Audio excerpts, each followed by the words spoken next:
nomor 21.4 selaku DPP Angkatan 10. Tadi disinggung oleh Kepala Sekolah pada angkatan sekarang ini masih ada baru ada pengumuman angkatan 11 yang lulus Bapak. Setelah ini akan dibuka angkatan 12. Harapan kami nanti di sekolah ini ada 10 atau minimal 5 yang ikut mengikuti jejak saya begitu, dan insya Allah buat nanti siap berbagi apa yang sudah ada dokumennya kita sharingkan bersama, sehingga harapannya nanti ada DPP yang muda-muda begitu dari sekolah ini. Sekuat apapun satu lidi kalau hanya satu insya Allah tidak bisa membersihkan kecuali untuk tusuk gigi. Tapi kalau ada 5, 6 insya Allah sekolah ini akan lenting gitu ya, melompat jauh ke depan menyamai dengan sekolah kota. Harapannya seperti itu Bapak Ibu. Next student. Bapak Ibu, berbicara tentang disiplin positif, tentunya kita masih ingat tapi hanya bisa memelihara lakunya. Kalau petani menanam padi tidak mungkin akan berharap panen jagung. Begitu juga kita sebagai guru. Lantas apa yang kita harapkan? Diubah perilakunya, kita hanya bisa memelihara, kita bisa menyamingi rumputnya dan seterusnya. Seperti itu ya Bapak Ibu. Jadi kembali lagi, guru hanya bisa menuntun, menegakkan garis tangannya saja.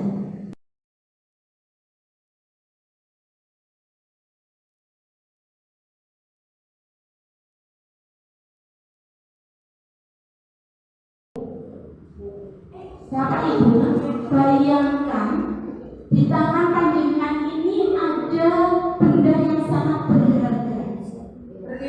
Berlian umpamanya.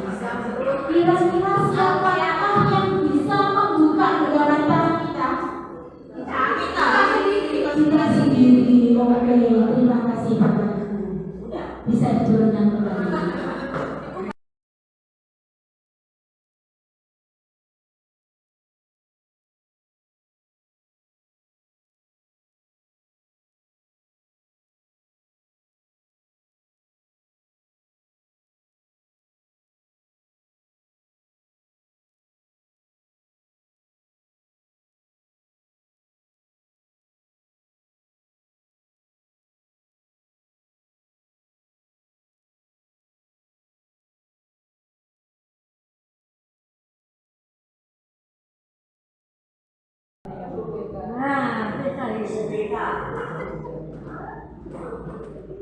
Anak-anak ini kalau saya bagikan antara hal yang sebenarnya tidak boleh dilakukan dengan yang harus dilakukan itu belum bisa membedakan gitu loh. Jadi misalnya dengan memaksa meminta bekalnya temannya itu kan dengan paksaan atau dengan paksaan karena dianggap biasa, padahal itu sebenarnya kurang etis. Jadi selaku wali kelas mungkin saja mohon maaf misalnya saya bukan digurui kan saya wali kelasnya itu lucu doi. Tapi akhirnya itu baru istilahnya pakai bahasa personal deh, saya ngomong baik-baik yang kita bisa menyalakan. Bagaimanapun juga bahwa anak-anak itu di usia seperti itu disalahkan, kamu salah, kamu nggak benar. Pada dasarnya itu tidak boleh. Kok istilahnya terlambat saja. Alhamdulillah. Kamu sudah saya sendiri belum bisa menerapkan selalu manusiawi. Jadi bahasanya itu harus banget. Alhamdulillah. Kamu sudah selamat sampai di sekolah. Tapi berapa kopi kalau alhamdulillah soalnya kalau alhamdulillah masih dulu.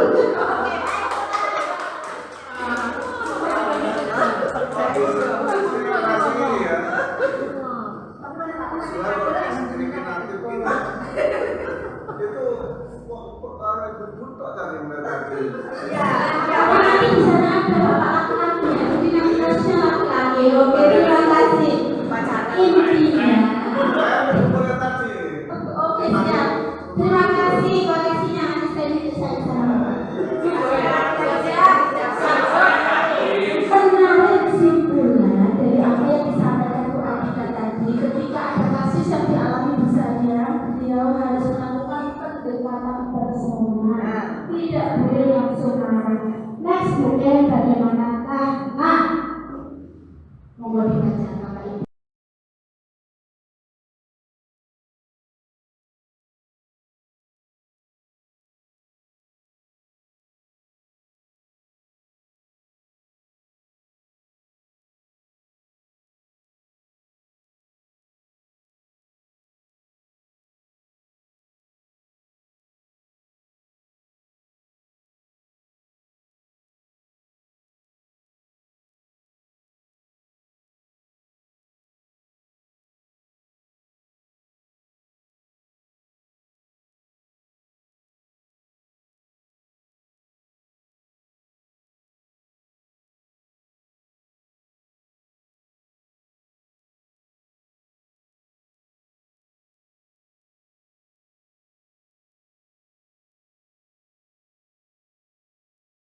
Bapak Ibu bisa berdiri juga semuanya. Bisa berdiri. Berhitung mulai dari Bu kalian. Berhitung. 1, 2, 3, Balik. 4, 5, 6, 8, 11, 12, 13, 14, 15, 16, 17, Masih ingat Bapak Ibu angka yang diucapkan? Kita ucapkan bersama-sama dengan angkanya masing-masing. 3, 2, 1. Lagi. Oke, bisa duduk kembali. Nah, Bapak Ibu, kemudian silakan mencermati kalimat sesuai dengan angka yang Anda sebutkan tadi. Di situ kan dilarang di atasnya, dilarang ibu kan ya. Coba panjenengan ubah ke dalam kalimat yang positif. Ditulis di kertas positif. Oke. Setelah ditulis, Bapak Ibu bisa mengklasifikasikan yang saya tulis ini masuk pada nilai hormat, nilai kerja, atau nilai rasa diterima. Kemudian nanti silakan kalau hormat ditempel di hormat, kalau pada kategori kerja silakan di tengah, rasa diterima di level yang paling kanan. Ya, sama-sama ya. Setiap guru hanya menulis satu saja sesuai dengan angka yang disebutkan.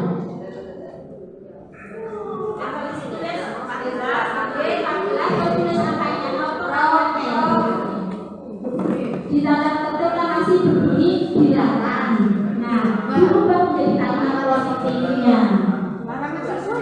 Iya. Anak sama kecil dari yang bentuknya kasar saja. Nah, Bapak Ibu nanti seperti ini akan kita praktikkan di awal pembelajaran baru. Ke kelas kita masing-masing cara membuat keyakinan kelasnya.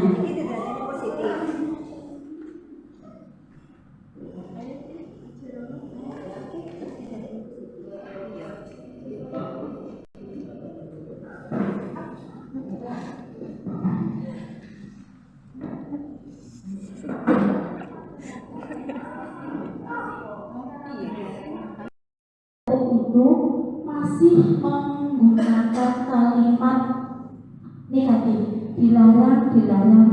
Begitu, guys? Adakah kata-kata kita yang berbunyi dilarang? Ada. Baik, Bapak Ibu kan bisa disampaikan kepada teman-teman. Kita hari ini langsung praktik membuat keyakinan kelas. Nah, dari tata tertib yang ada, Bapak Ibu, kita ubah menjadi kalimat keyakinan kelas dengan cara mengubah kalimat positif. Nah, setelah nanti panjenengan ubah dari kalimat positif itu, secara umum keyakinan kelas itu kita kategorikan jangan terlalu banyak, 3 saja biar mudah dipahami. Di belakang buat tadi sudah menyiapkan tempat. Nanti setelah panjenengan ubah menjadi kalimat positif, kemudian panjenengan klasifikasikan masuk pada kategori hormat, bekerja, atau rasa diterima dan dimiliki. Sudah terima semuanya Bapak Ibu? Langsung dibaca yang bagian dilarang dulu. Ada satu.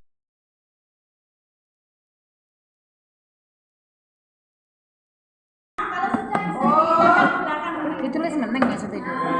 Ya. Kalau yang panjenengan tulis itu masuk kategori hormat, menghormati orang lain, menghargai, masukkan di hormat. Kalau bekerja tanggung jawab dan disiplin. Ini.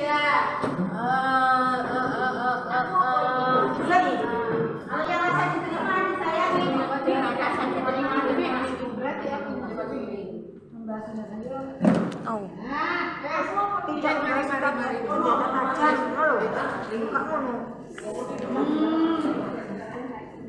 Bapak Pak Arif, masih main apa? Bapak Arif berkata tidak boleh ada kata tidak dan tidak boleh.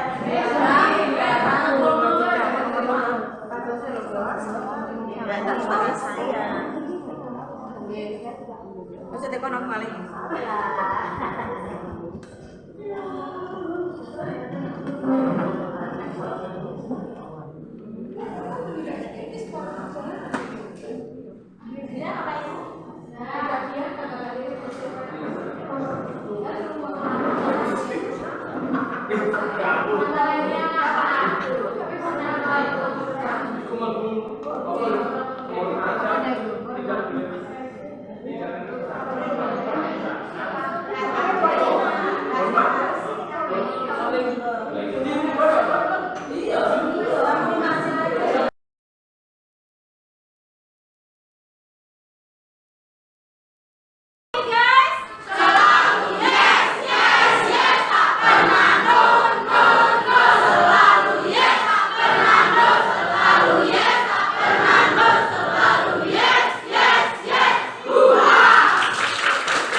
Di awal tahun ajaran baru ini kita harus membuat keyakinan kelas karena kita ingin menciptakan pembelajaran yang aman dan nyaman. Nah, sebelum membuat keyakinan kelas, pernahkah anak-anak mendengarkan atau membaca tata tertib saat di SD? Pernah. Ada yang masih ingat salah satu contoh kalimat pada tata tertib? Ada. Coba. Tidak boleh membuang sampah sembarangan. Tidak boleh membuang sampah sembarangan, apalagi Tidak boleh membawa HP. tidak boleh membawa HP. Berarti contoh di dalam kalimat tata tertib itu ada kata tidak boleh, tidak boleh, tidak boleh. Ya, berarti itu bukan kesadaran dari diri, tetapi ada dari paksaan orang lain. Nah, saat ini, hari ini kita akan belajar membuat keyakinan kelas. Seperti apakah keyakinan kelas itu? Nah, silakan anak-anak membuka HP. Bu Hartati sudah mengirim 2 file di HP-mu, di WA Group ya, silakan dibuka. Silakan anak-anak mencermati perbedaan antara kalimat yang ada pada keyakinan kelas dan kalimat yang ada pada tata tertib.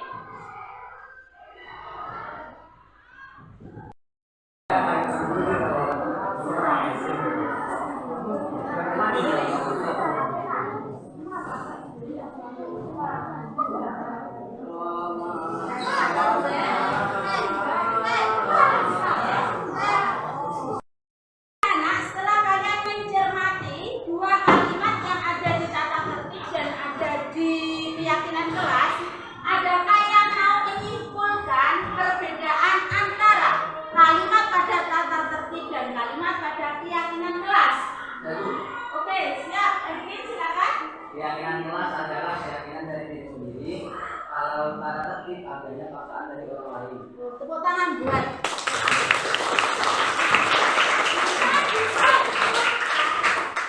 Bisa disimpulkan bahwa kalimat yang ada di tata tertib itu merupakan paksaan dari orang lain.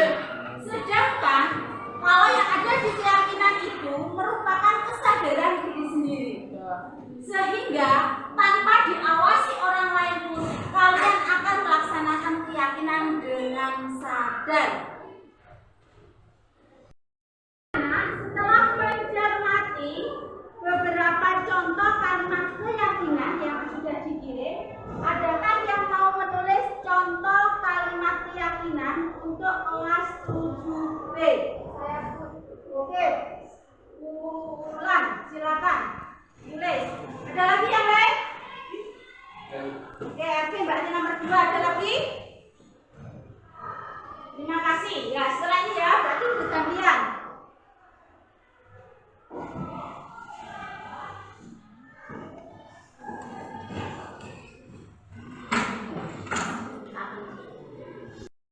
Setelah berdiskusi, kita menghasilkan 3 keyakinan kelas. Yang pertama, hormat. Silakan Erlangga membaca. Kami meyakini bahwa sangat penting untuk menghormati semua orang dan barang milik orang lain. Setuju? 3, diterima dan dimiliki. Silakan dibaca Riki.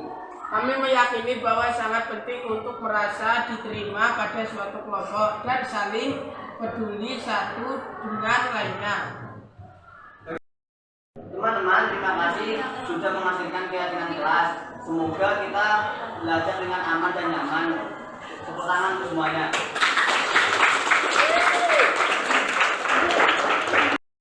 Anak-anak sudah menghasilkan kesepakatan kelas hari ini, perlu ditekankan bahwa sesuatu yang muncul dalam kehidupan kita itu berdasarkan keyakinan diri sendiri. Oleh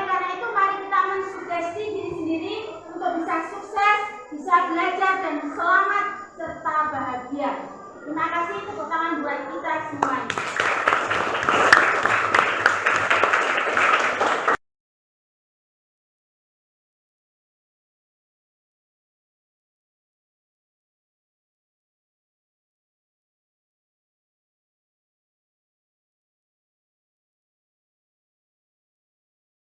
Assalamualaikum warahmatullahi wabarakatuh.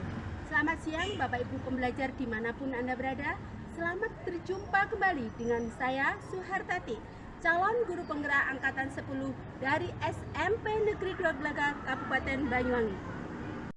Kali ini saya akan menyajikan video praktik segitiga restitusi dengan dua kasus yang berbeda. Segitiga restitusi merupakan bagian dari disiplin positif. Restitusi bertujuan untuk memperbaiki kondisi siswa atas kesalahan yang dilakukan, sehingga mereka bisa diterima kembali oleh kelompoknya. Segitiga restitusi mempunyai 3 sisi. Yang pertama, menstabilkan identitas. Yang kedua, memvalidasi kesalahan. Dan yang ketiga, memastikan keyakinan kelas. Seperti apa implementasinya dalam pembelajaran?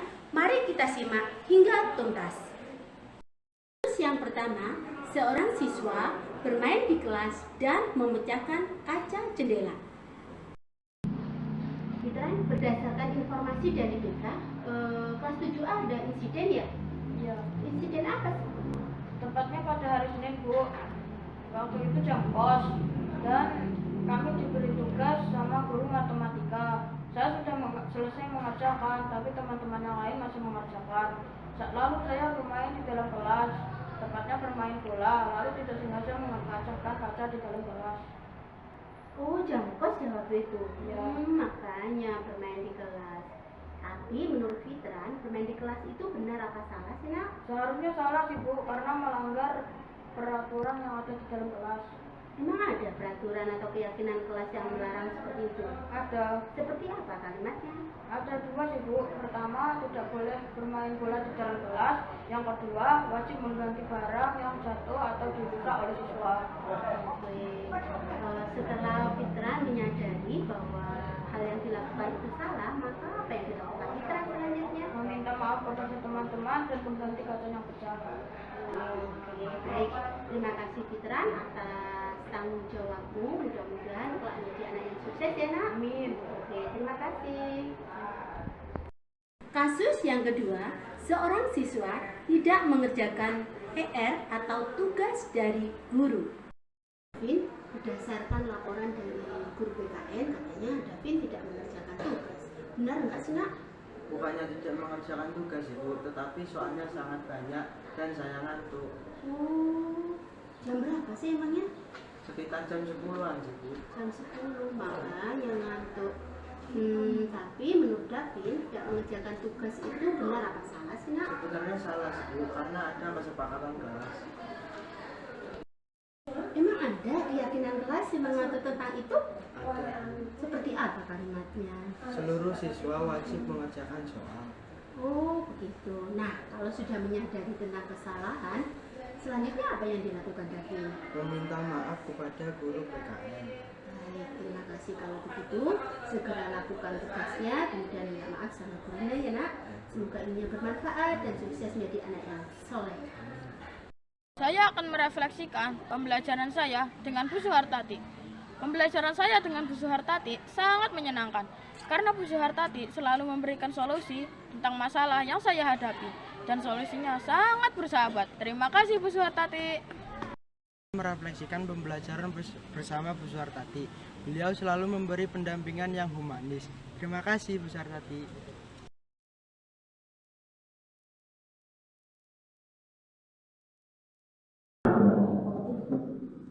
Betul. Karena yang terpanggil hanya 6, kan begitu. Sementara indikator di dalam raport itu jumlahnya tidak hanya 6. Karena ini yang disebut prioritas. Artinya apa kalau prioritas? Sangat-sangat penting, sangat-sangat harus diutamakan. Yang pertama Bapak Ibu, pola pikir yang harus jelas. pada bagian yang atas itu ada kemampuan literasi, kemampuan numerasi dan karakter. Itu berarti capaian dari hasil proses kita yang kita lakukan, baik dari intra, baik dari pengetahuan yang didapat dari intra, maupun keterampilan maupun sikapnya, termasuk juga yang dari P5 maupun dari ekstra kurikuler. Yang dilihat hasil belajarnya cuma 3, literasinya, numerasinya, dan karakternya.